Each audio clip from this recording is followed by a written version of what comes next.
Hey, hello, good evening. Welcome to this slow, actually deep dive on the Modern Horizons set 2, number 2.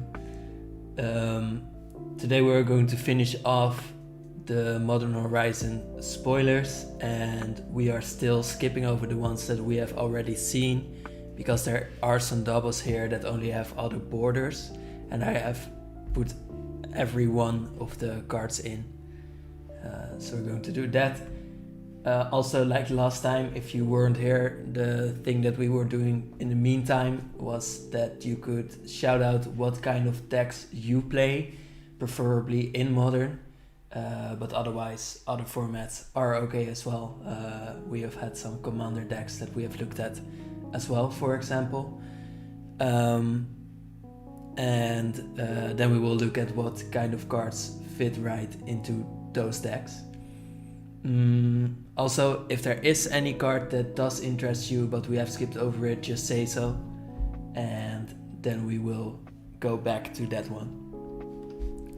Anyways, so let's go and let's see these cards again. Last time we saw this card already, Steelfin Whale, which is a very big whale, a 6 mana 3/4, and then you might think, wow, that's really expensive, but it really is not, because it has affinity for artifacts, and that means that you can get it for really cheap. This is a fun card. It's a whale that feeds on artifacts that are apparently dropped in the sea. It feeds on metal fillings suspended in the water, sieving flecks of precious ore through magnetic baleen.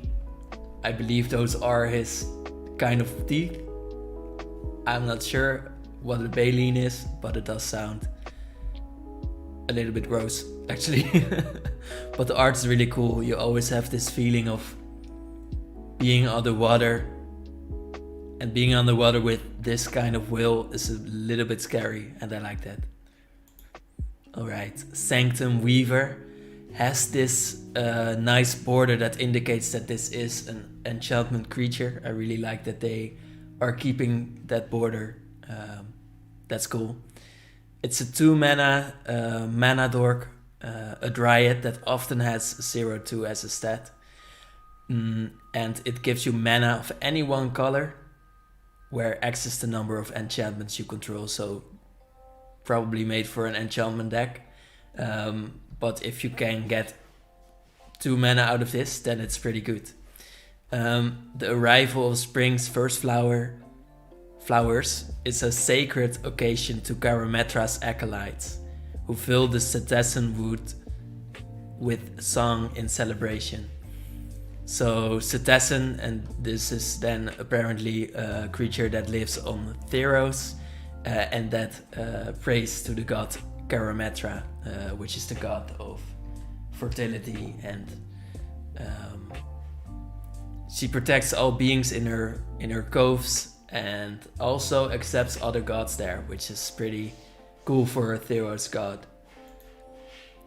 Here we have Chef's Kiss. We have seen this character before. I don't know her name out of my head, just like that.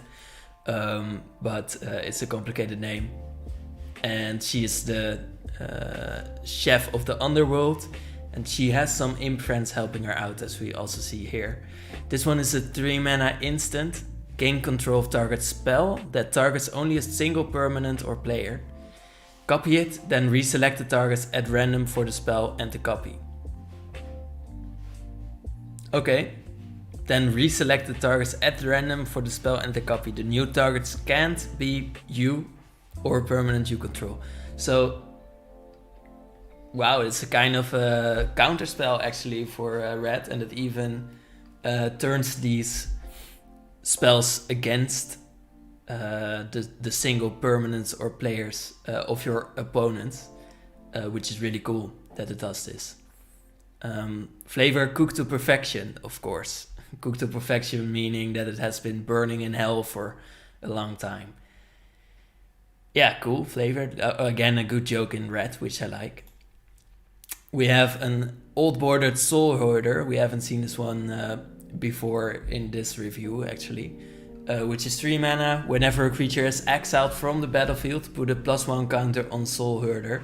So a kind of exile tribal card. At the beginning of your end step, you may exile another target creature you control, then return that card to the battlefield under its owner's control.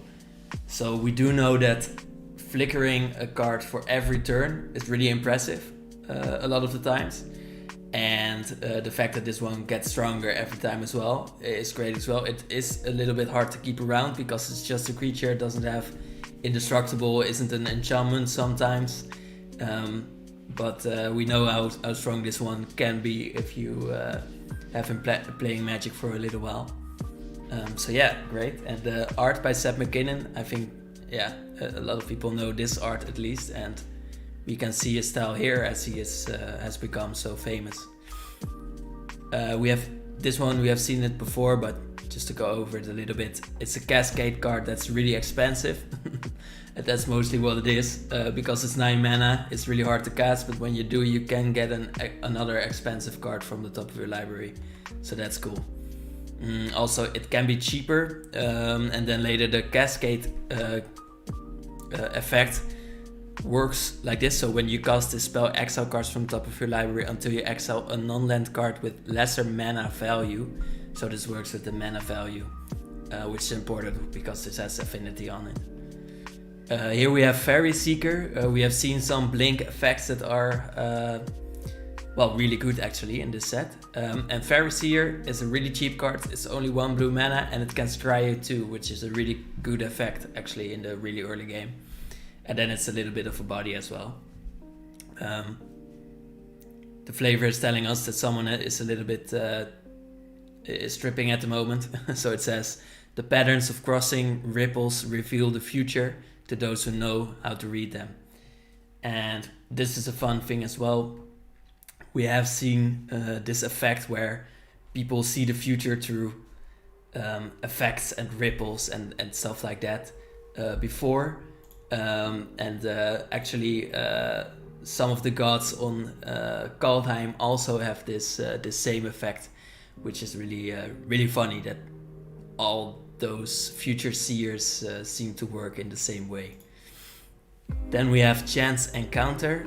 Here we see an Efreet, the Efreet that we have seen before, by the way. It's a legendary card that lets you flip 5 coins, and if you flip all 5 of them correctly, then you get to win the game, which is amazing.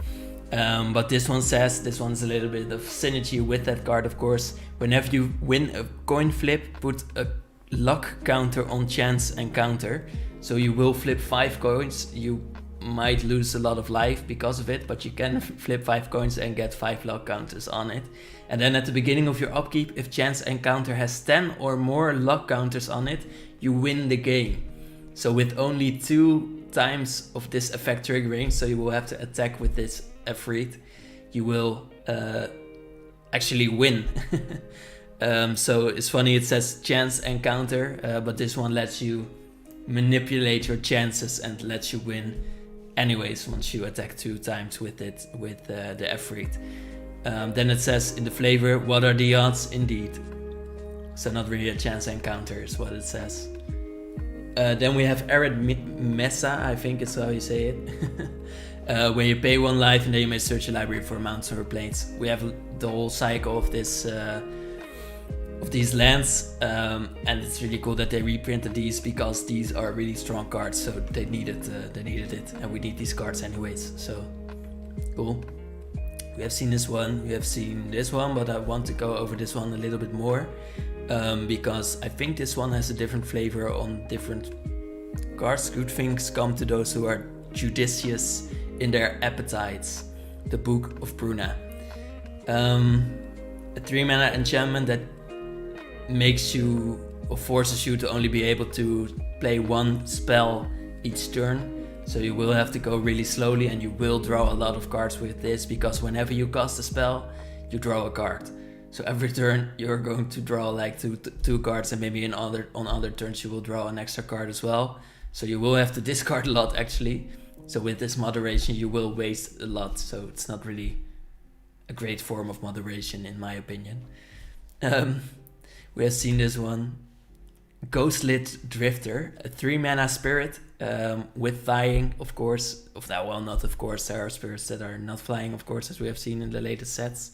But this one is really cool. I don't know if you have seen like the original avatar with Aang in it, with the Fire Nation and stuff. That's the one I mean, not the blue people. These fish actually appear there as well, and they represent yin and yang and the moon and the sun or something. So it's really cool that they use these effects so often, and yeah, well, cool, just cool. It also has the ability for 3 mana to grant another creature anyone, so you can target your opponents as well. Flying onto end of turn, and then it has channel for X and blue, where you can discard, and then X target creatures gain flying onto end of turn. So you can use this effect without it being on the battlefield, which is a great upside of it actually. And granting a lot of creatures flying, if your opponents don't have a lot of flying, can obviously win you the game, so that's cool. Another talisman of resilience this time, so with the Gruel or Witherbloom colors. The flavor has Fresca saying, the continual rise of the downtrodden is as inevitable as vines usurping a forest. I will have to read that again. The continual rise of the downtrodden, right, so because she stands for all the creatures that are so down into the ground, but they do rise, is as inevitable as vines usurping a forest. So yeah, she does fight for the undergrowth and the annoying kinds of plants. Yeah, still cool. There's a little bit of Gruel flavor, of course, to be a little bit like these undergrowthy plants. Sanctuary Raptor, a 3 mana artifact bird, which does not really look like an artifact, but it has flying. It's a 2/1, and for a colorless creature, that's pretty good. Whenever Sanctuary Raptor attacks, if you control 3 or more tokens, Sanctuary Raptors gets +2/+0 and gains first strike until end of turn. Okay, so it can attack in for 4 damage, which is really strong, of course. The Song of the World Soul can take on life in the most unlikely places. Okay, cool. So the World Soul, which is a Ravnican thing, which we can also a little bit see from the fall-like trees, which you have seen in the latest sets, has the World Soul, which is Celestia mostly believe in, and it can take on a lot of types of life, like an artifact bird, which I don't think the Celestians believe in, but still a cool card, and if it can attack in for so much. Shardless Agent, we have seen this another art though. It is full art, so that's really cool. We have only seen her face up till now, and now it's like, well, now it's her whole body, and we can kind of feel a lot more from this actually. From the way she's standing and the way her face is still emotionless, making us feel like it was not an accident that she was just looking like that into the camera. It's just how she is. Seal of Cleansing, 2 mana enchantment. You can sacrifice it to destroy target artifact or enchantment. I am the purifier, the light that clears all shadows. Okay, so you can play this, and the good part about this is that you can keep it and threaten your opponents with killing their artifacts or enchantments, and perhaps preventing them from playing some of their expensive enchantments and artifacts. Okay, cool, so that's more effect that way. Inevitable Betrayal. Another one of these ring cards where we see one possible outcome and another at the other side, which is cool because we see a little bit of the red, the anger around this blue and calm ring, where the red of course stands for the betrayal, or at least that's how blue would see it. You can pay 3, you have to pay 3 actually, to suspend it, and then 3 turns later you may search target opponent's library for a creature card and put that card onto the battlefield under your control. So in just 3 turns, this will probably be like turn 6 or 5 maybe. You can choose a creature from your opponent's deck and then you may play with it. So really strong effect, but you will have to wait a little bit unless you can cheat this out, of course. Obsidian Charmel, 5 mana dragon. I like that already. 4/4, which is the classical dragon type line, like the attacking line for aggressive dragons at least. And the spell costs 1 less to cast for each land your opponents control that could produce colorless mana. Okay, so it can be a 2 mana dragon, which would be really strong, but then your opponents would have to have a lot of lands, of course. And then when it ends the battlefield, you may also destroy target non-basic land an opponent controls. So that's kind of sick, actually. That's really impressive. Then we have Caldra Complete, which we have seen before, but it still looks cool. Thought Monitor seems like a little bit of an Azorius thing to have, a Thought Monitor, but it has affinity for artifacts. 7 mana, but can be cheaper then, of course. A flying 2/2, which is not yet impressive, but it does draw you 2 cards. So if you can get this really low, if you can get 2 cards for 1 mana, that's really impressive. Still get a Windrake with it, which is nowadays like around 2.5 mana worth. It roams the skies over the Quicksilver Sea, alert for any hint of aberrant thought. So yeah, don't think too many thoughts with this thing in the sky. Dress Down. Little bit of a kinky card. 2 mana enchantment with Flash. When it ends the battlefield, you draw a card, so it does cycle you for 2 mana, which is cool. Creatures lose all abilities, which is, wow, okay, insane. But at the beginning of your end step, you have to sacrifice it. So it is only still 1 turn that you get to use this on. But yeah, it is a really strong effect because it still has flash, so it works for the whole turn. But I think the point of this being an enchantment is either to work well together with other enchantments, or have your opponents be able to destroy this, which they probably can't. So interesting that this is an enchantment, because it could just have been until end of turn. So it dresses down all creatures, and then next turn they get their clothes back. Okay. Riptide Laboratory, colorless land, which we have seen to be relevant here. A 2 mana cost to tap it, and then you may return target wizard you control to its owner's hand. So it can be 1 creature's worth of card advantage, sort of. But you will lose a land, and that is an important aspect. Working with the best of inventions, its researchers unwittingly unleashed a plague of troubles upon Dominaria. The Riptide, I think. There are fish in there. Okay. It does seem like a dry environment, so it might need the water anyways. But no, sharks are not a good thing, of course. Oh, well, they actually are. Titania, we have seen her before, but this is another art for it, which does look really cool, but so different. She is actually usually just a woman with a little bit of plant clothes, but this one is actually a plant with a little bit of a woman vibe. So that's cool that they made it like this. Of course, it does work with elementals, and it's cool that we get to see that she is one as well.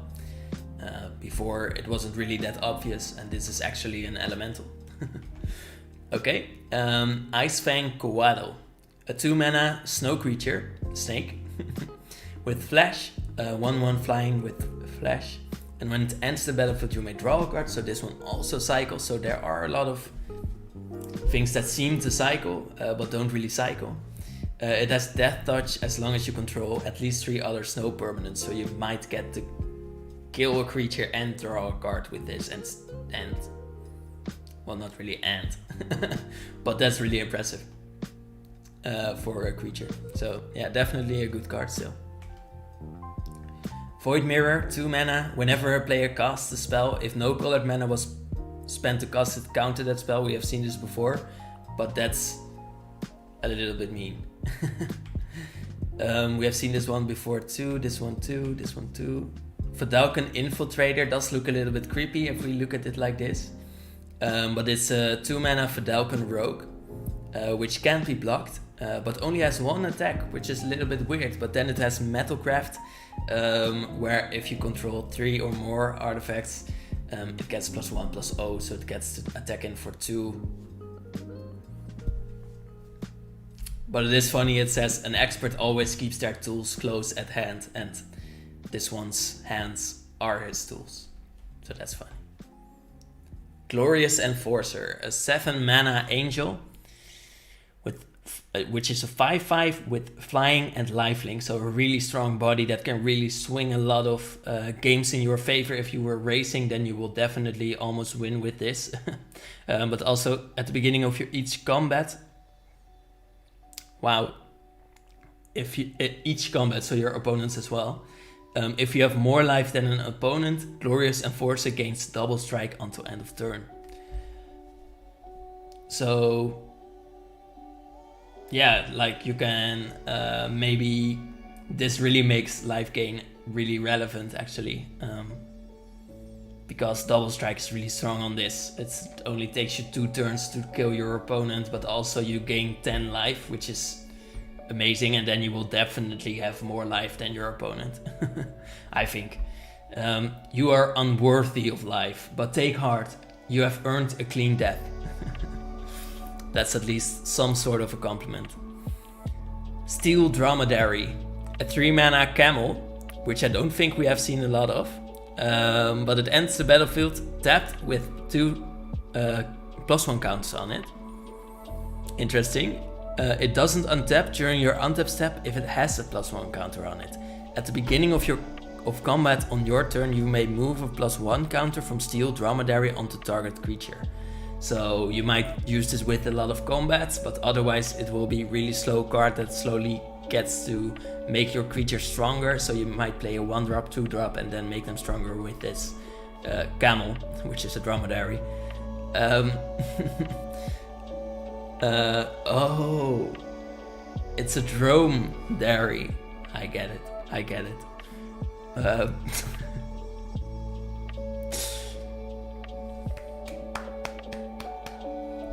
That's a little bit of an applause. Okay, this is a great card. It says Dromedary. Okay. Karmic Guide, a 5 mana angel spirit, which is a 2/2 flying with protection from black, which is not the best, but then it has echo, so at the beginning of your upkeep, if this came under your control since the beginning of your last upkeep, sacrifice it unless you pay its echo cost. So you need to pay 10 mana for this flying 2/2. But when it does enter the battlefield, return target creature card from the graveyard to the battlefield. I don't know. I don't know why you would pay the 5 mana for it again. But maybe it's just a nice thing that you can sacrifice it next turn or something. Why would you pay 5 mana to keep this on the battlefield? I don't know. I honestly will have to see this play out. Rishadan Dockhand, a 1 mana merfolk with Island Walk, and you can tap target land, which can be a little bit annoying, but it's not the strongest thing in the world, I don't think, because you do have to pay 1 mana for it as well. It's not hard to find work in Rishada, so long as you've got a strong back and you don't ask too many questions. So yeah, a little bit of a pirate vibe here. Cursed Totem, 2 mana artifact. Activated abilities of creatures can't be activated, so no mana abilities either.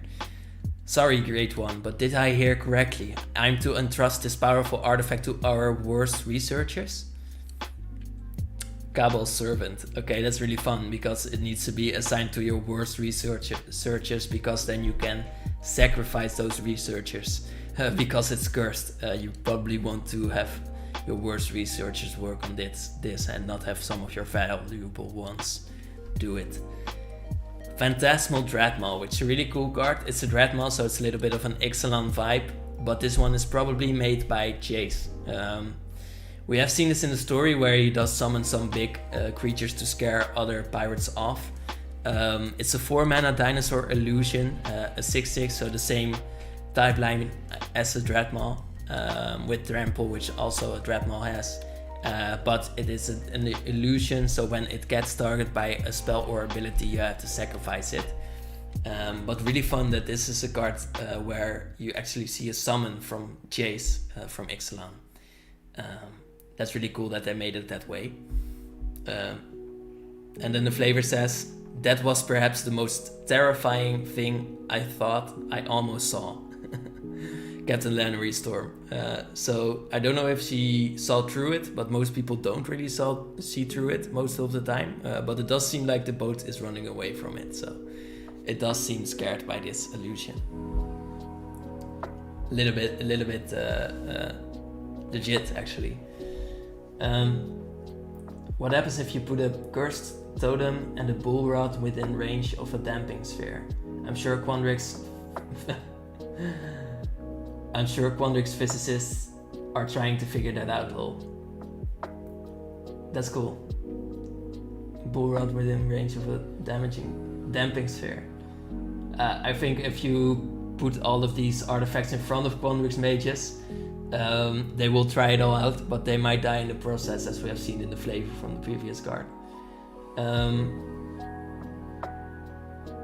Nessal, he does summon a Nessal in Ixalan.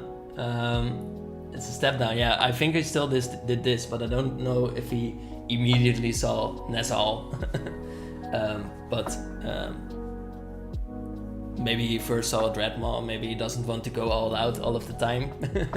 Maybe people won't expect the Nessal to be everywhere. And also if you can make an illusion Nessal, that would be a little bit of a break in some ways. Like, you don't want to make legendary creatures and then an illusion of them, and then you can play multiple of them. It might become too strong in Commander and stuff like that. So of course it is for Modern, but yeah, you still have to think about the other formats as well. I think that might be the reason. Qarth the Lion, which is not actually a cat, a 4-mana human warrior, 3/5. Whenever it enters the battlefield, or a planeswalker you control dies, which are two very different things. Look at the top 7 cards of your library. You may reveal a planeswalker card from among them and put it into your hand. Then put the rest on the bottom of your library in a random order. So a little bit of planeswalker synergy, where if one dies, you get to look for another one. And then still put it into your hand, so that's not the best. But they cost an additional +1 to activate it, so it gives them more counters. So that's a really strong effect for some planeswalkers, where you can really make the ultimate really fast, so that's cool. Well, Jace doesn't seem like the go big or go home kind of guy, that's really true, but he also, of course, was a little bit different on Ixalan, so I think it's really cool that he still made a Dreadmaw, which is still a really big thing to make, not really that subtle, and that you kind of saw his adventurous side with that, so that's really cool. Priest of Fell Rites, a 2-mana human warlock in Orzhov or Silver Quill colors, where you can tap it to pay 3 life to sacrifice it, and then return target creature card from your graveyard to the battlefield. Activate only as a sorcery. But it is another piece of reanimation which we have seen a lot in this set, and this time you can use it anytime after you have played this as a sorcery. So that's really cool that you can use it and then unearth it as well later, so that's really strong. Wonder if this is a pun on Carthalion. I don't see any connection beyond them just sounding similar, but it really sounds like a pun. There are a lot of puns in this actually, so we will be on the lookout for that. Guessing it's more of a reference to Goth. was it called? No, Mageda. I don't know how you say that. The guy with the cat name. Yeah, well, there are a lot of... I don't think this is a pun. I think this was an actual character. But yeah, we will have to read into that, which is really cool. Like, we have to dig deep into the history of Magic to find all of these characters and what they were about, and that's really cool, and it's really rewarding for if you have been a Magic fan for a long time. Then this is really cool that they made these cards not that obvious all the time, so that's really cool. Bottle golems, which are not battle golems, but it does sound like that, so that's a little bit of a pun. 4 mana golem, it's a 3/3 with trample. When they die, I think, because there are multiple, you gain life equal to their power. Okay, so a little bit of life gain again. Where have we seen life gain before in this set? Oh, right, so we have seen life gain, not really life gain, but more when you get more life than an opponent, you get an effect kind of thing. So I think this is actually the first life gain thing we have seen. So yeah, that's cool. Reinforcements and refreshments. So a little bit of a joke here. But it does look cool. And I don't know who that hand is. A little bit of a tattoo, which might be a hint, so we will have to find that one out. But they don't seem to want to part from each other, and this one looks a little bit afraid, the green one, which is cute. Whoa, here. Search the premises, 4 mana enchantment. Whenever a creature attacks you or a planeswalker you control, investigate. So people might not want to attack you because you might draw a card later.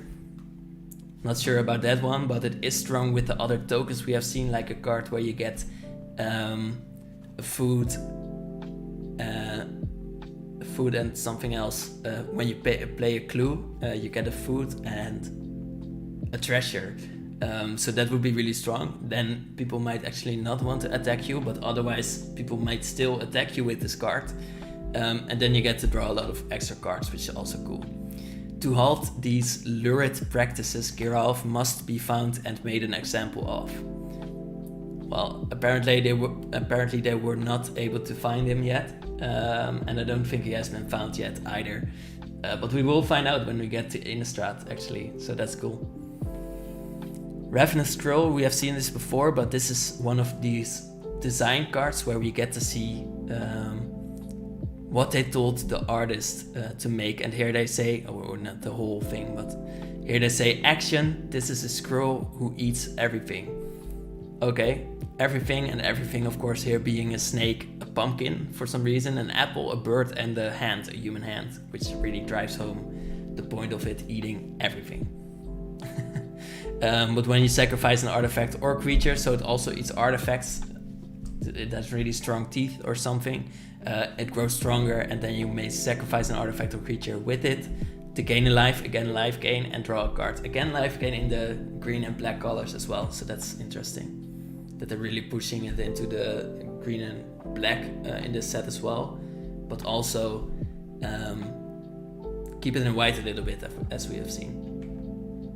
As for Sentinel, a 1-mana human soldier with whenever an opponent casts their first non-creature spell each turn, draw a card unless the player pays X, where X is as per Sentinel's power.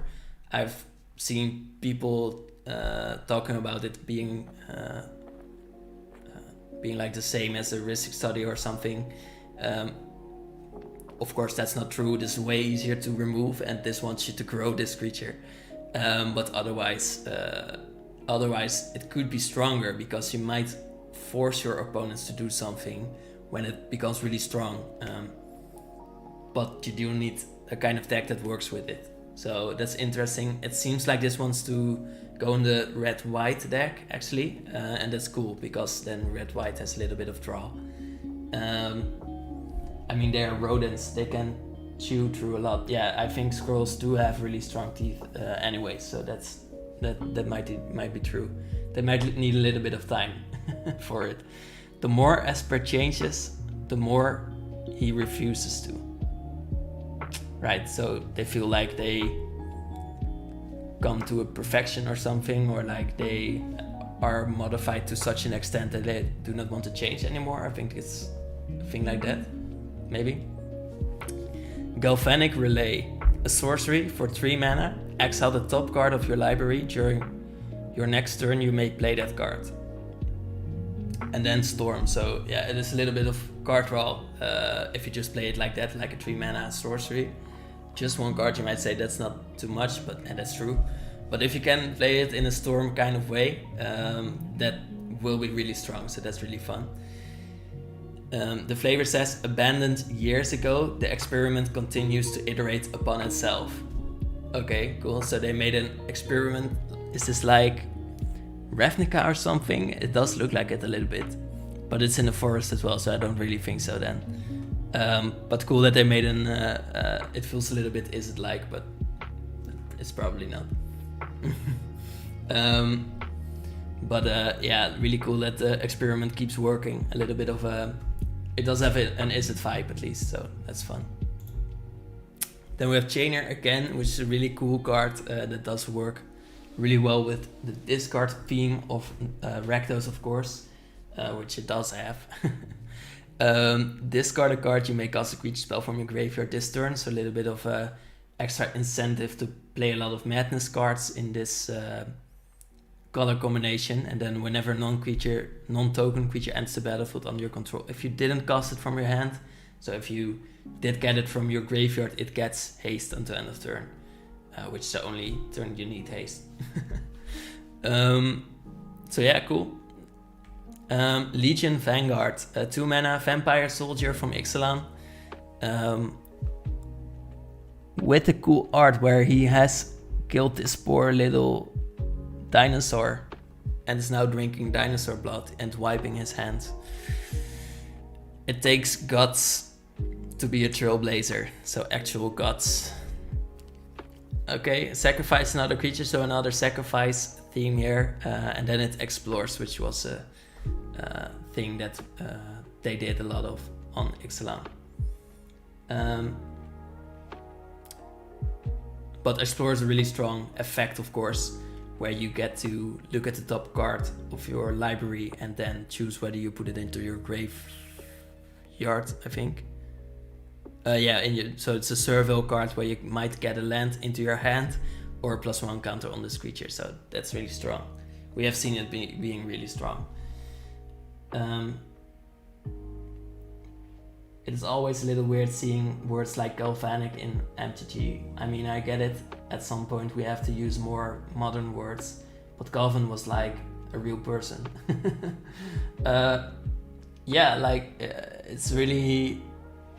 It's really fun to see words change actually, anywhere. Not only in Magic the Gathering, but anywhere. And yeah, it does feel weird that it's changing so fast and that eventually you will not be able to keep up with the words, and especially when it's in a card game where, especially in a set where you feel like you should know everything, like you've been with the Magic the Gathering universe for such a long time, and then there are new words, so that is strange. But yeah, like you said, the words, they run out of words to use. They can't use the same names over and over, because then it would be too hard to find cards for collectors and people like that.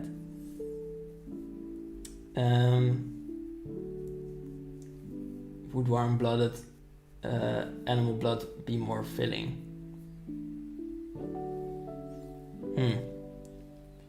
Well, of course, when you take it in, it still gets the same vibe. Like it's still the same substance, I believe. But I'm not sure about that. But I do know that vampires do talk a lot about the warm blood, and that they like it like that. So, and I can imagine that would be nicer actually. But of course I don't know that either. But yeah, that's a thing you might think about. Road to Ruin, which is Amonkhet card, and this is the design part of it, which I don't think really works with this one, because the stripes and the I really miss the coloring here actually, because this used to be a cat. And this used to be like trees and stuff, but we don't see it. Not sure about this way of making this card. But yeah, you get to Road, which is making a land, and Ruin, which you can play after that, is dealing damage to target creature equal to the number of lands you control.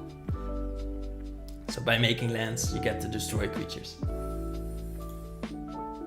Slow Soul Ring, what was it? Slow Ring? Slow Ring, I think it was, where it is still a Soul Ring, but you have to wait 3 turns. Which I think was the purpose of it, is to make Soul Ring a little bit less strong. Maybe. Garth One Eye, which I have heard a lot of struggles about, like people are getting angry that this has been created because it is not a popular character or something, and it makes Black Lotuses, like why is that a bad thing? But I do get it, like it should be, Black Lotus should be so special, and should be a thing that you might never hold, but like, so yeah, it does feel weird, I think, to have a token of a Black Lotus. Like, doesn't even mean anything then. Got to go, unfortunately. Oh, okay, have to work. Yeah, that's a downside of living in other lands and stuff, but also a really fun part of it. So yeah, see you later. But it is cool here that we also get to see the design for this, that it only says a powerful, quirky, curious man. It doesn't feel like that per se. Like, is he powerful? He does stand really confidently. He does seem quirky because he has the hair like me, where it goes everywhere and you have no idea what happens. Like, this is how it usually goes throughout the day. When I get outside, it gets like this again, and I have to like put it out of the way, and then it looks like nothing. He has that, like, and I know that means that a person is really quirky, but I don't know whether everyone really knows that. So right now it just seems like a guy with one eye. But yeah, a really strong card as well, because of course it's all 5 colors of mana, which is really hard to cast. But yeah, I don't really get the fuss about it, to be honest. Ingenious Infiltrator, which is a Dimir colored 4 mana Dulcan ninja with ninjutsu, and whenever a ninja you control deals combat damage to a player, draw a card. So this works really well in the Yuriko decks that we all have seen a lot of course. 5 colors of mana, which is really hard to cast.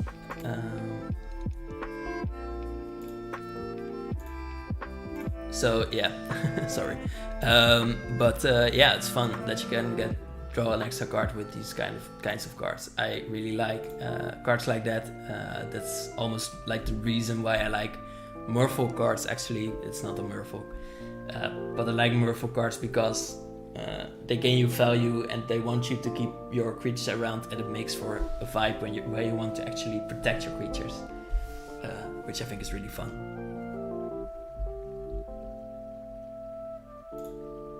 Mono Scallion, 2 mana construct, which has only 1 leg, I think is what this is, which can pierce through a human body pretty easily, it seems, and through the ground as well after that. It ends with a +1 counter on it, so a lot of artifact +1 counter synergy going on in the set. An unfinished body with unfinished business. So yeah, it misses a leg, and we are happy that it does, because otherwise this would be a really strong card, I think. But now it's just a 2/2, which can deal damage sometimes. Territorial cavu, which is a Gruel costed card, which grows with the number of lands you control. So a little bit of the Dagon vibe we actually see here. And when it attacks, choose one of these things. You can loot, or you can exile 1 card from the graveyard. So a little bit of graveyard hate sometimes if you need it. but otherwise you can always draw a card with it and discard one card, of course. But that's really a strong effect, especially because this thing can grow really strong. So cool. And it's so cheap as well. So it begins as a 2/2, but it can grow so big. Here we have the really expensive card of this set up till now, actually. So the foil version of this is already set on $100, which is a lot. I don't know if it's because this has some competitive side or something, because it's a 1 mana 2/1 where you can create a treasure and exile the top card of the player's library, so it's a lot of value. And for 2 mana you can keep playing it. Like, there is a lot of things you could do with this. So maybe it's that, but I honestly think it's also because we have seen the pirate card which makes ragavan, and now all of a sudden this card returns in such a vibe with its own glasses and all of his stuff there that he has stolen,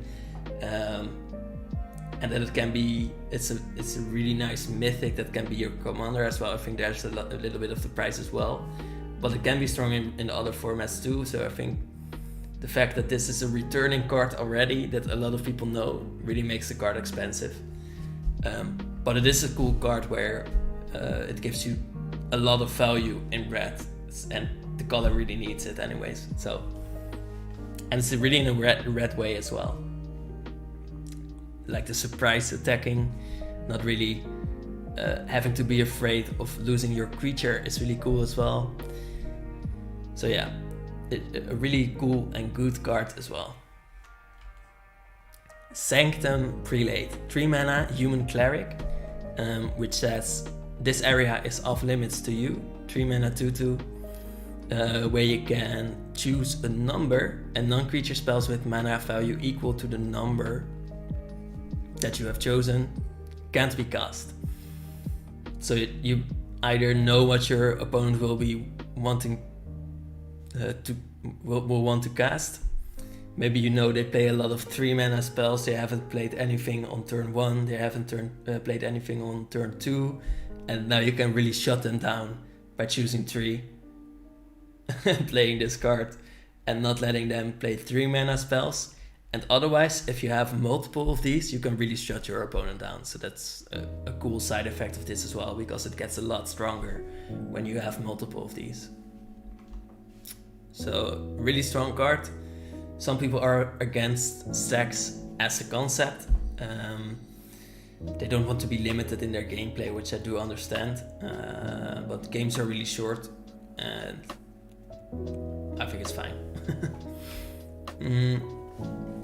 Well, they can be long when you play stacks, so that's what I meant. Like, games are still pretty short even after you play stacks most of the time. But sometimes you will have to give up, and you might have had a chance, which is a little bit of a feel bad. Sanctifier on Vec. Some sort of French thing. I have had it in school, of course, but don't really know a lot of it. It has protection from black and red, and when it enters the battlefield, exile all cards that are black or red from all graveyards. So there are the madness synergies in this set, and this card really shuts that down. And then also, to just close out the game, actually, if a black or red permanent spell or card not on the battlefield would be put into a graveyard, exile it instead. So yeah, interesting, because there always are a lot of graveyard synergies in Modern, if you have played Modern. Yeah, this is a really strong card in there. And cool as well, because it stands for the purity and of white, the old-fashioned side of it. So it's cool that they keep making those sometimes as well. Jade Adventure, a 2 mana frog samurai with Bushido 2, which means that it's usually a 2/2, but then when it gets blocked or blocks, it becomes a 4/4, which is a really strong stat line, of course, definitely for a frog. But why is it so strong? Well, the flavor doesn't say so, but it is. It does say Froggy Fighter at the gate, draw your sword and meet your fate, which is a song. Which we'll have to look up. I'm not going to sing it or anything. But if you don't know it, then you are not that old, and then that's a compliment. Necrogoyf, we have some Lurgoyf synergies in here, which is fun. It feels like a really modern card to me, because like the really powerful card started a little bit with the Lurgoyf effects and that shadow stuff, of course, which is a little bit of a touchy subject. But this one does the Lurgoyf thing where it grows equal to the number of creature cards in all graveyards. And then at the beginning of each player's upkeep, that player discards a card, so you also get more creatures into the graveyard this way, and also each player has to discard a card. Also, it has Madness, so it fits into the Madness deck. So if you're playing Madness, you will want to discard things anyways, and this is a great way to do that. So it's really upside on upside on upside for that deck. Skyblade's Boon, a really beautiful character, actually beautifully made. Like, why? Because you almost feel like you know how it feels to fly. Like, she doesn't have wings, so it doesn't feel unnatural to you because you don't have wings. You will never grow wings, which is a problem. This one just floats. And then enchanted creature gets +1/+1 and has flying, which is not necessarily a great effect yet, but if it's on a really big card, of course it still is. And then you can return it to the owner's hand, which is great for an enchantment, which you cannot play in your deck or something. It has to be on the battlefield or in your graveyard. But also in your graveyard, which is great. You can get this back every time.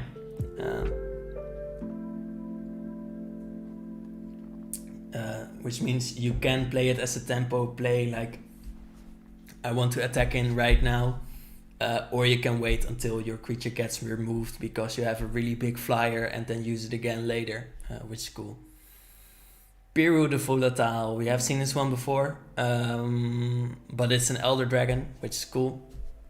And it has the sort of older thing where you have to pay 3 mana every of your upkeeps to keep this in play. But you have those colors, you have played this, you probably have the colors for it anyways. And then when it dies, it deals 7 damage to each non-legendary creature. So it is still a board wipe, which is of course very almost fitting for this. No, very fitting for these colors actually. Red, white and black being really great colors for board wipes. White and black definitely. Red a little bit. So it's definitely that, but then also it can be a 7/7 flying lifelinker if you keep paying the mana. So it can be really strong. Really strong. And then spreading insurrection. Also, by the way, it's really awesome that your opponents have to keep playing stuff because they will lose otherwise if they let this be on your side of the field and don't have a really strong presence of their own. Spreading Insurrection, 5 mana sorcery in red, which is cool.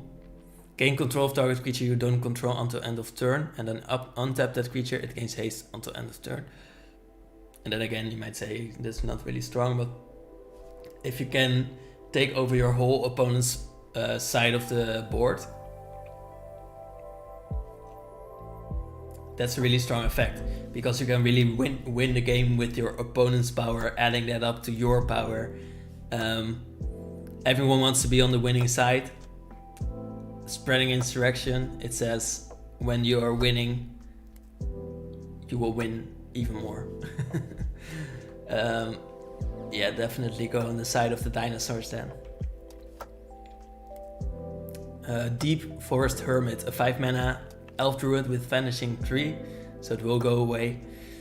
And when it ends the battlefield, you create 4 squirrels, and your squirrels get +1/+1. So you will create like 9 power and toughness on the field.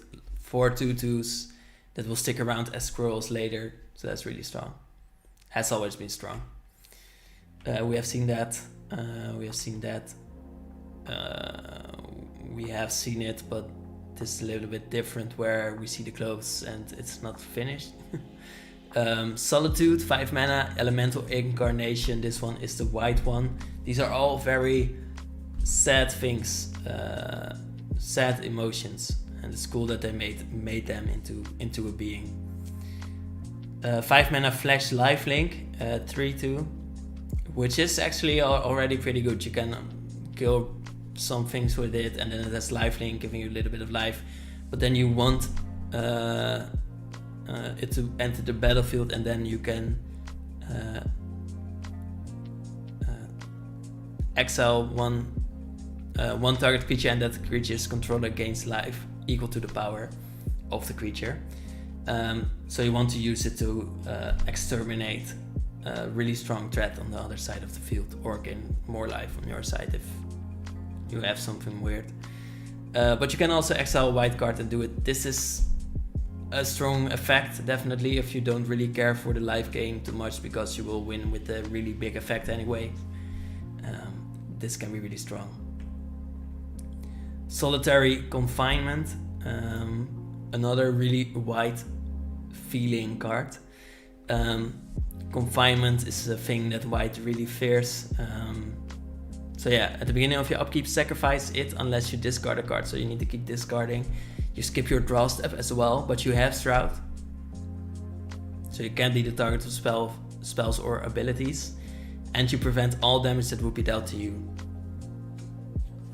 But you don't get to draw. Oh, I see. So you want to use this with like Modesty, where you can only draw, where you draw a lot of cards, but you can only play one spell each turn, and then you will draw anyways, and so you don't really care about the discarding. So these two together are really strong, because you are unkillable and you will draw anyways. So definitely cool together with Modesty. Awesome. You won't get those a lot if you are like drafting it, but it's cool combination. Scroll Mob, 3 mana. It's a scroll that gets +1/+1 for each other scroll on the battlefield, which can be really strong. We have seen a lot of scroll makers here. And if you get them, this is a really big creature. But it can be a real dot, so you need to have it in a like really dedicated scroll deck and have some trample ways to give your creatures trample. An army of scrolls is still an army. So Wizards is finally defending their stance on the reasoning why a lot of scrolls can defeat a really big creature, like an Eldrazi. It's because a scroll army is still an army. Arcbound Javelineer, another 1 mana, 1 white mana card, which we have seen a lot of, but you can remove X +1 counters from it, and then it deals X damage to target attacking or blocking creatures. So spears and javelins are often seen in this effect, where it only deals damage to attacking or blocking creatures. Probably because it's a really hard weapon to hit, and you kind of need your opponent to be easy to hit then. Modular, it ends the battlefield with 1 +1 counter on it, so you can use it to deal 1 damage, but of course in this red-white modular deck you want to give it more counters and use the effect more often. And then when it dies you can redistribute these counters.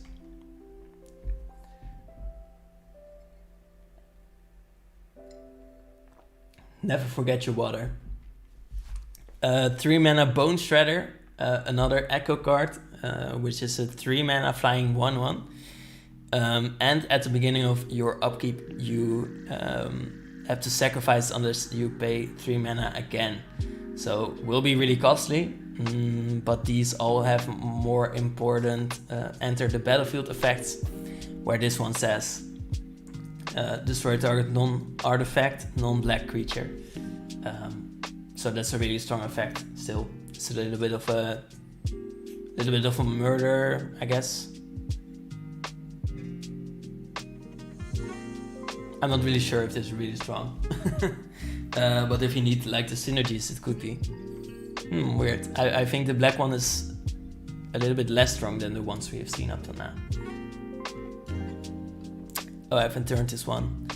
Well, let's do that anyways, because otherwise it's not fun to read. Like, better. Fire and ice. So like the ones we have seen from Amonkhet, they are 2 in the middle. They have the word 2 in the middle, like Road to Ruin, which we have seen. And when they are next to each other, they are and. Fire and ice. Fire deals 2 damage. You can choose one of them. You can deal 2 damage in an instant among 1 or 2 targets. Or ice, which is an instant where you can tap target permanent and draw a card, which is also pretty good. It's any permanent. It can stop your opponents, can slow them down, and also 2 damage is also okay. Like these are not the greatest effects, but you can choose, which is really strong, of course. And it always has a use. Again, it always has a use, so that makes it really strong. Zabas the Glimmer Wasp. I was really excited about this one. It's a red-white card. It's a modular insect, which comes in as a 1/1. But if a modular triggered ability would put 1 or more +1 counters on a target creature you control, that many +1 are put on that creature instead. So with the modular deck, you will have a lot of +1 counters switching around from these creatures, and they get 1 extra every time, so they will be switching around, but they will be growing all the while as well. So it's a really nice way to steamroll this effect. But also you can use its effects to destroy an artifact you control. So if you never get rid of your modular creatures, you can use it like that. But also can get flying and finish the game for you eventually. So that's cool. Is it really strong in Modern? No. We have seen this one, Young Necromancer, which is we have seen more young and then something mancers. This one is the fangirl of Liliana. 5 mana human warlock, which when it ends the battlefield you may exile 2 cards from your graveyard. When you do, return target creature card from your graveyard to the battlefield. So you need 3 creature cards in your graveyard already, but then you can return 1 to the battlefield. 5 mana for resurrection is like kind of okay. It gives you a 2/3, but you also have to exile 2 other creatures, which is really hard to do really fast. So, and you don't want to really exile your creatures in reanimation decks. Who needs imaginary friends when you have got dead ones? Well, I prefer mine alive, but I think that's a joke, of course. But yeah, when you can resurrect your friends, would you do it? Yeah. Good question. Not like this. Shenanigans. 2 mana, destroy target artifact. They have seen this become popular on game nights and they wanted to make it again. Dredge 1. Pricey baubles are no match for cheap tricks. True.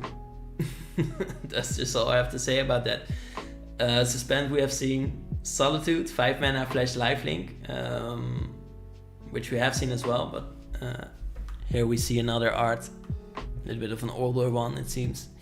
Solitude here, we can see how much humans have to fear this feeling. Scurry Oak, a 3 mana cute little oak, which you might have seen in a lot of, how to say it, amusement parks, but a tree like this. But it has evolve. Whenever a creature enters the battlefield under your control, if that creature has greater power or toughness than this creature, put a +1 counter on this creature. So does not work with squirrels yet, but whenever 1 or more +1 counters are put on Scurry Oak, you may create a 1/1 green squirrel creature token. So this tree begins at 1 power, so your squirrels grow exactly with it, which is a fun little piece of design. Yeah, I like it. So you can have a lot of growing creatures because of this, but you will have to play scrolls together with stronger cards, which you not often do, so not sure how this will work out actually.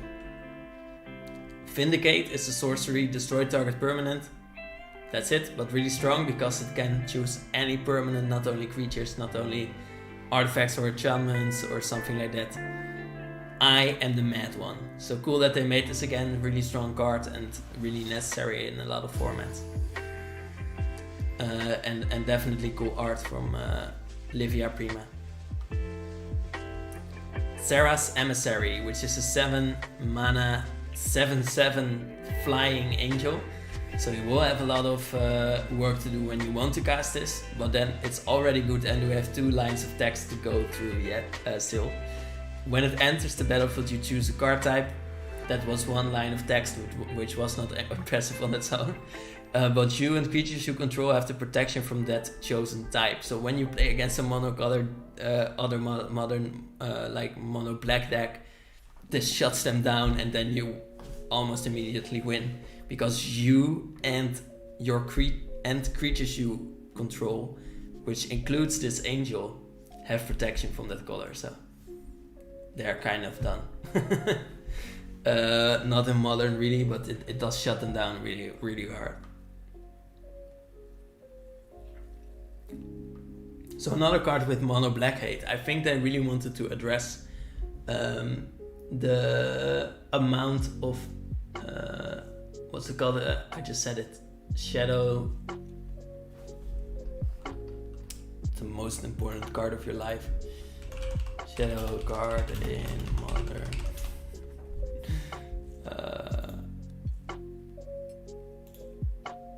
Death Shadow. I don't know why. I just said it. They really wanted to shut it down, it seems.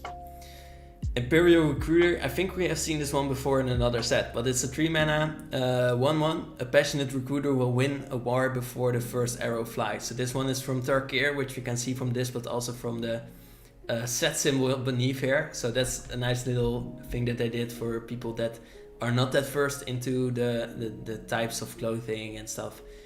You can still see where it's from if you know the symbol a little bit, but don't know if many people know that. Whenever it enters the battlefield, search your library for a creature card with power 2 or less, reveal it, put it into your hand, then shuffle. Okay, so can be really, really, really strong because 2 mana, 2 powered cards can be any mana you want, so can be really strong effects on those cards. But you still have to put them into your hand, so that's a little bit of a big downside, that you don't get it onto the battlefield anyways. But the tutor is always strong, so.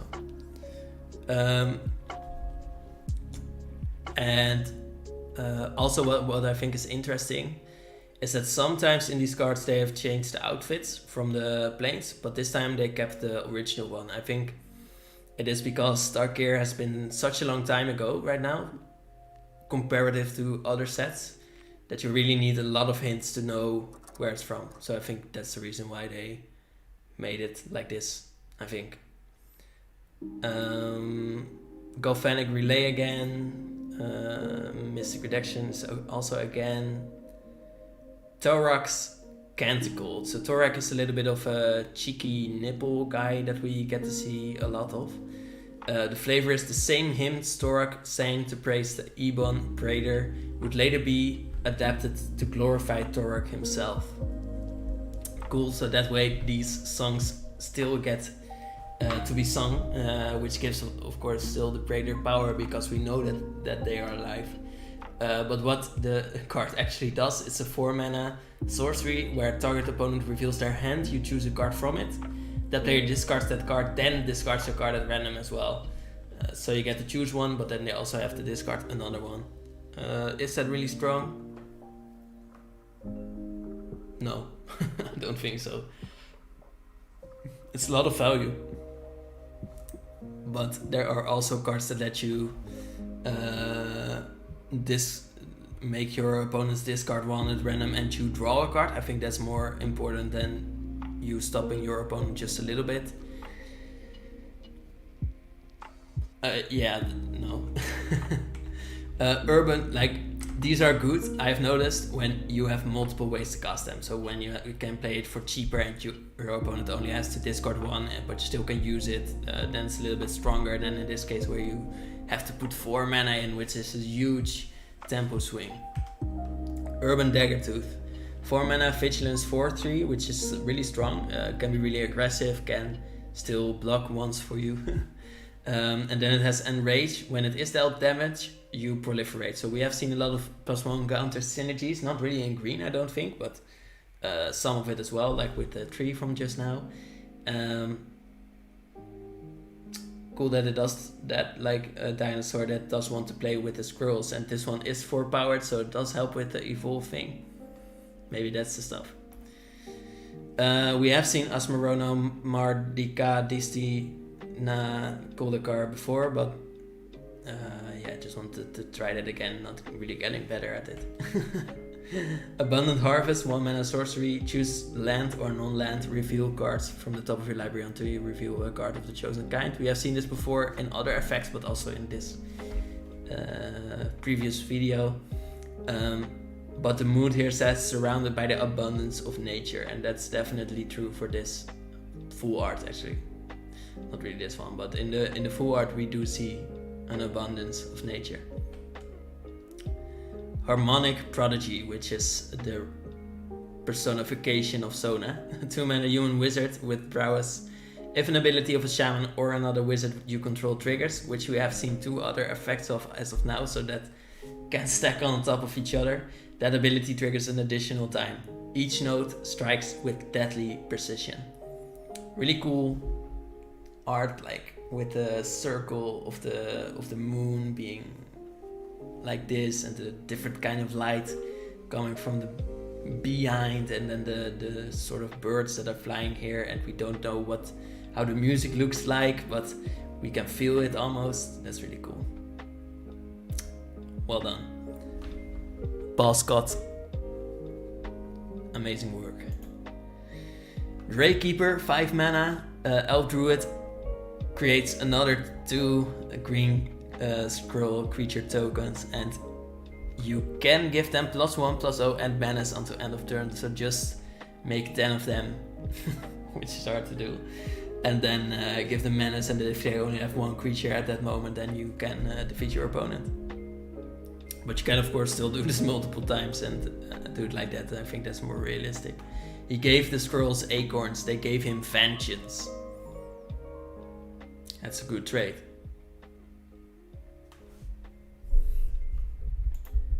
Profane Tutor. We have seen this before. Ursa Saga, we have seen this before, but also really cool card still. So you play this as a land. You get to add a colorless mana. Most of the time when you just play the land, you really need the mana, so I think that's legit. Then 2 says you will need 2 other lands for this, so you probably won't be playing Ursa Saga as your first land. But for 2 mana you can create a 0, you can create a Karn token. So you probably will only be doing that once, but still it's a land. You have played this for sort of free. And you get that as well. That's really cool. Search your library for an artifact card with mana cost 0 or 1. Put it into the battlefield, then shuffle. So put it onto the battlefield. Amazing. You can still get something that can make you mana. So yeah, amazing. Late to Dinner, 4 mana sorcery. Return target creature card from your graveyard to the battlefield. Create a food token. So another one of these things that only work with the food, the clue tokens and the treasures. But the flavor is really cute. We see the art where Rhino is chilling with his elephant friend, and then I think the Rhino says to the elephant, "I knew you were set in your ways, friend, but even I didn't expect you to keep our engagement under the circumstances." That's cool. So they had an engagement, like I think they just said to each other, "Let's eat together sometime," and the elephant still remembered after death. and still came to visit his friends. They look a little bit sad, and that's legit. They will miss each other as friends, because these are great friends, as it seems. Subtlety we've seen, endurance we have seen we have seen this one, we have seen this one. We have seen this one, we have seen this one, other border. Yeah, still only other door. I've seen this one. Not this one. All that's left are broken beliefs. Faithless salvaging. Discard a card and draw a card and then rebound. Okay, cool. So yeah, I think the rebound thing here says that so rebound always has to have a different effect when it comes in your next turn. The first time you play this, you can just use this because you need another card. You don't know what to do with your current hand. But next time you can play your hand in such a way, and your opponent can play in such a way, that they know that you want to keep a card in hand. Otherwise, you draw and then you have to discard it immediately, and you don't want to do that. You want to be able to choose. So, yeah, interesting. We have seen this one, but I think it's really cool that you have a Diamond Lion, 2 mana cat, 2/2, and discard your hand, sacrifice it, add 3 mana of any color. So like the Lion's Eye Diamond, but this time it's the actual creature. It's cool that they made this. Another one of those references to older cards. We have seen this one. Nevin's Disc, we all know this one, but it's a 4 mana artifact that you play it enter step, so you can't use it immediately. But then you hold a huge destruction button where you can destroy all artifacts, creatures, and enchantments, and you can choose when to use it. So in a 1 versus 1 environment, this is a really cool effect that can really shut your opponent down. In a multiple player environment, this will make all other players want to attack you. So yeah, definitely great in a 1 versus 1 environment where you get to really control a lot with this. We also see what his final act was, and that it was out of spite and was to make sure all of his magic was destroyed along with him. So it was at first protecting his city, but then he knew that he couldn't win from the lava monsters, and then he destroyed everything. Can see that in the video from the first Commander Legends video as well. Orchard Strider, 6 mana Tree Folk, which is cool. Tree Folk are not often that big anymore, actually. When it enters the battlefield, create 2 food tokens. Okay, 6/4, 2 food tokens for 6 mana. You might say it's not great, but it is great because you can always use this for 2 mana to get another land that you need into your hand. So yeah, always useful. Again, something that's always useful is definitely great. Zuran Orb, 0 mana, sacrifice a land. Oh, sacrifice a land, you gain 2 life.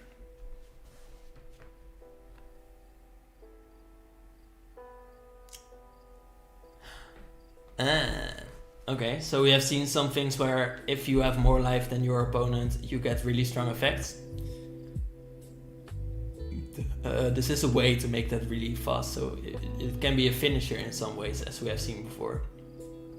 Obsession is Zur's only flaw as a magic user. His total preoccupation with immortality has become an affliction for his otherwise brilliant mind. Joda, Archmage, Eternal. So we have seen these 2 person's characters before, but it's cool that we see them both in one card, the one talking about the other. And we have seen Sur's Obsession before as well. Rift Sower, 3 mana Elf Druid, which can make 1 mana of any color, which is not great yet, but then it also has Suspend too. So it ramps you in 2 turns, on turn 3 anyways, for 1 mana. I would rather have the mana immediately, and that's a possibility as well. So not the greatest, but can still be good. I don't really get the suspend things, and I think it's really showing. The only thing I can really think about is that you know that it is coming, and you know that you can play around it. something like that. Mishra's Factory, land, which becomes a 2/2, but still a land, and you can tap it and target assembly worker, which is the creature tokens you make with this, gets to become a 3/3. So you... What? Oh, no, this one becomes... Oh, this one becomes the 2/2. It's still a land, and you can tap... That's only on defense then, I think. But still a land. I mean, it's a land that can attack. That's always great. Hunting Pack, 7 mana, instant, create a 4/4 green beast creature token with Storm. So you need a lot of mana for it, but then you can make a lot of 4/4s. There's no I in team, but there is definitely meat.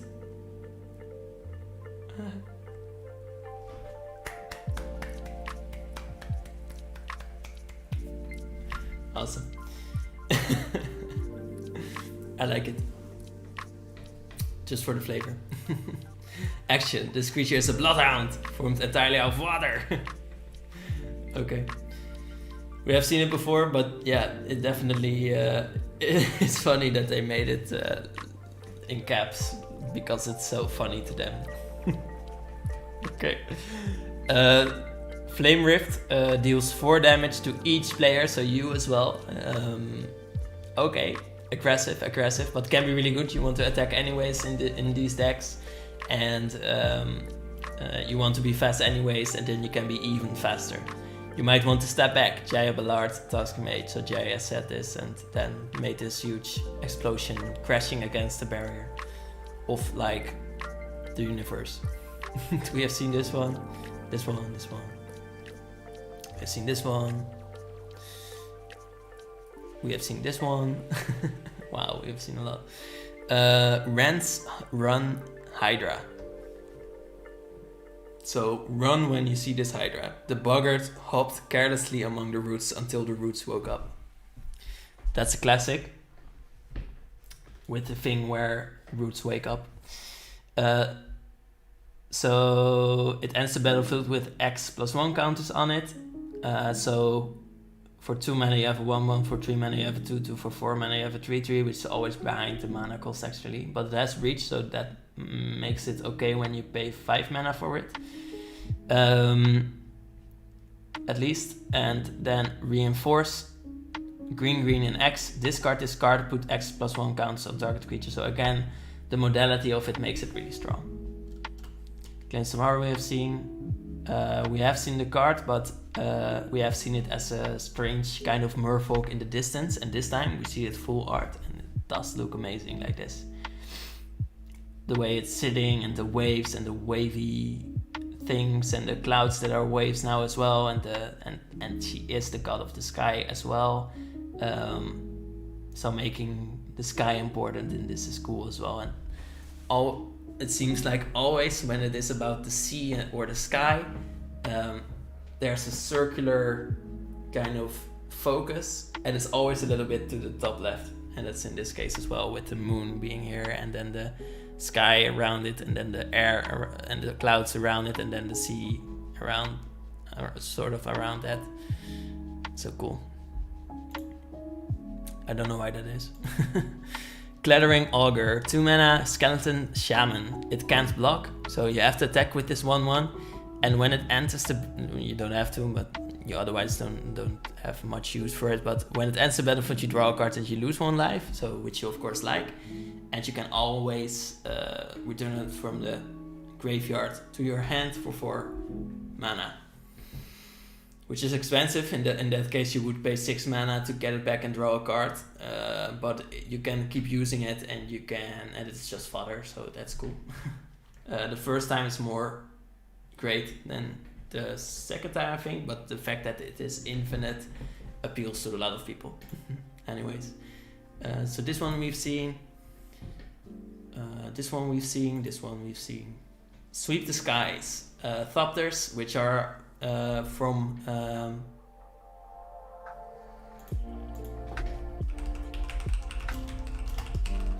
Kaladesh. I didn't even finish my search. But they are from Kaladesh, and these are a little bit different actually than the ones we have seen on. Raptors are not always from Kaladesh, by the way. That's wrong. But these seem from Kaladesh, but they are a little bit different because I've never seen these wings, and these buildings don't seem Kaladeshian, so it's probably from somewhere else. But it says Converge, create a 1/1 Thopter with flying for each color of mana spent to cast the spell. Of course, you will need to pay 2 blue, but then you can put a green in it and you get 2 Thopters. You put 1 to 6 mana into it and you get 5. 6 mana for 5 Thopters is pretty worth it. But then you play a all color spell, which is hard to do. A gleam of retracted light is often the only warning. So I think they put the Converge in to not focus too much on the 5 color aspect, but still make Garth good enough. I think that's it. And CC, good enough. Weatherlight Captain, 3 mana, gets +1/+1 for each color among other legendary permanents you control. So can very quickly become like a 5/5 or something. And then for 5 mana, from all colors, you search library for a legendary permanent card, which is the most important part most of the time, with mana value less than or CC's power. So you need to have some of the colors in your legendaries on the field already. Then CC grows, and then you can search the dudes. Otherwise, you can search for a 2 mana card for 5 mana, which is not really always worth it, but if you can make a win condition out of it, then that's great. We've seen it, we've seen this, but this art is really cool with the extra stripes on Shadowfang. But also, I think a thing we have seen is squirrels get really aggressive, and this one as well. So if you can make your squirrels really big, then this can be a finisher as well with the effect of sacrificing squirrels to make a creature attack for more and be a little volatile, and otherwise you can use it to destroy other creatures, which is also a great effect, of course. Timeless Dragon, we have seen this, but this is one of the also we have the artist description, which says, please design a Simic device that turns smaller creatures into big flying beasts.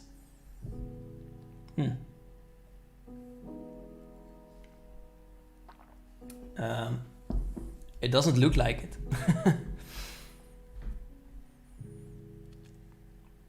Why? I don't know. It does seem Simic.